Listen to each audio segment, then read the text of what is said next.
And on the seventh day, God rested. And then...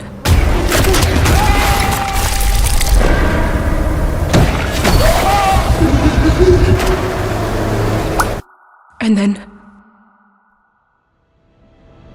the devil was born. जिनको मारा है सिर्फ उनकी आती है जो अभी तक बचे हैं।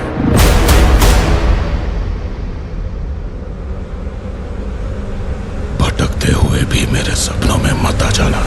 हाँ तो दोस्तों, जिस घड़ी का सबको बेसब्री से इंतजार था वो घड़ी आ गई है और ड्रैगन का फर्स्ट ग्लिम्स हमारे सामने रख के दिया गया है और जिसको देखकर लोग बिल्कुल पागल हुए जा रहे हैं। और हम आज के वीडियो में उसी को पूरी तरह से डिकोड करेंगे और आपको बताएंगे कि यह कहानी कहाँ पे स्टे करेगी और किस तरह से इस कहानी को आगे बढ़ाया जाएगा और कितने पार्ट में इसको हमारे सामने रखा गया। तो आपको पता ही होगा कि इसको डायरेक्ट कर रहे हैं प्रशांत नील, इसको डायरेक्ट कर रहे हैं। तो उनका तो आपको पता ही होगा कि उन्होंने इससे पहले हमारे सामने 2 मूवी सबसे बड़ी ला के रख दी है, जिसके अंदर से एक है केजीएफ और एक है सलार। वो जिस कहानी को ड्रॉ करते हैं उसकी एक अलग ही दुनिया बनाते हैं और उसको अलग तरीके से हमारे सामने रखते हैं। और इस मूवी में भी हमको उसी तरह से कुछ जगह देखने को मिली है और कुछ ऐसे जगह देखने को मिल गई है जिनके बारे में हमने आज से पहले कभी सुना भी नहीं था। और किस तरह से वो हमारे सामने कहानी को रखते हैं और अपने कैरेक्टर को इंट्रोड्यूस करते हैं, उनका स्टाइल हर तरह अलग ही होता है। और इस मूवी में भी वह सब चीजें दिख रही है। और जैसे ही इसका फर्स्ट ग्लिम्स इंटरनेट पर डाला जाता है, लोगों के बीच बवाल होने लग जाता है। कुछ लोग इसको सलार के साथ कंपैरिजन करने लग जाते हैं, क्योंकि लोग जैसे ही इसके अंदर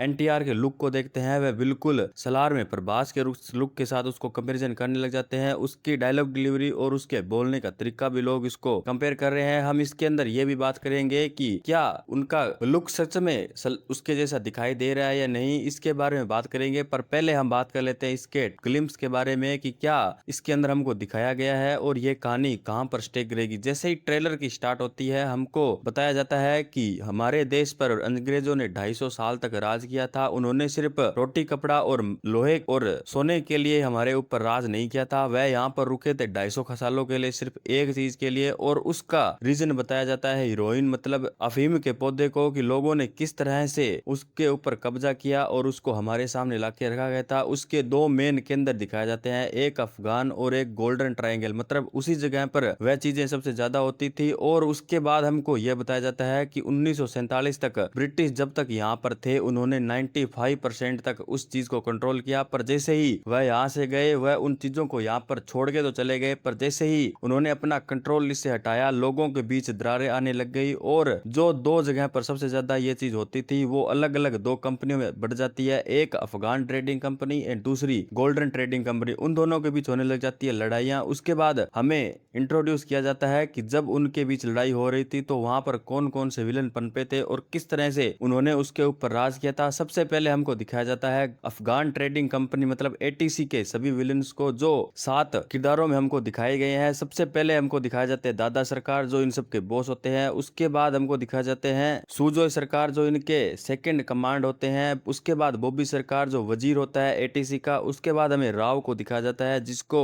एज ए अकाउंट के रूप में हमारे सामने फेस किया जाता है। उसके बाद विक्टर जो इन सब का डिस्ट्रीब्यूटर होता है। उसके बाद जेरल ड्यूरल जो एक सेल्फ प्रोक्टिनेट होता है। उसके बाद में उनको दिखाया जाता है बाइल जो फिर से एक डिस्ट्रीब्यूटर है। और सबसे मेन जो इन सब को ट्रेन करता है उसका नाम होता है द ट्रेनर। और उसी के ट्रेन किए गए सबसे खतरनाक 95 लोगों को दिखाया जाता है जिन्होंने अभी तक कितने ही लोगों की हत्या कर दी है। और अंत में जब इन सभी का इंट्रोडक्शन दिखा दिया जाता है तो उसके बाद हमें इंट्रोडक्शन दिखाया जाता है द डेविल मतलब एनटीआर को। और जैसे ही उसका लुक हमारे सामने रखा जाता है और उसी के बैकग्राउंड में लाइन बजती है कि यही सबसे बड़ा विलन है। और ट्रेलर के अंत में जाते जाते हमको बताया जाता है कि अगर कहानी में सारे विलन ही होंगे तो इन सबको कंट्रोल कैसे किया जाएगा। और उसी वक्त हमको अनिल कपूर के कैरेक्टर के साथ इंट्रोड्यूस किया जाता है और उसको एज ए हीरो हमको दिखाया जाता है। फिर कहानी का ट्रेलर आगे बढ़ता है और ट्रेलर के अंत में जाते जाते हमको एनटीआर के कुछ डायलॉग दिखाए जाते हैं, जिन्हीं डायलॉग के साथ लोग इसको सलार के साथ कंपैरिजन कर रहे हैं। तो हम आपको बता दें हैं कि प्रशांत नील की जो मूवीज होती है उनके अंदर हर क्रिकेटर को एक अलग तरह से दिखाया जाता है और उनको अलग तरह से डिजाइन किया जाता है। ऐसे ही इसी के अंदर किया गया है। एनटीआर को एक अलग लुक और अलग स्टाइल से डिजाइन किया गया है। कुछ हद तक वो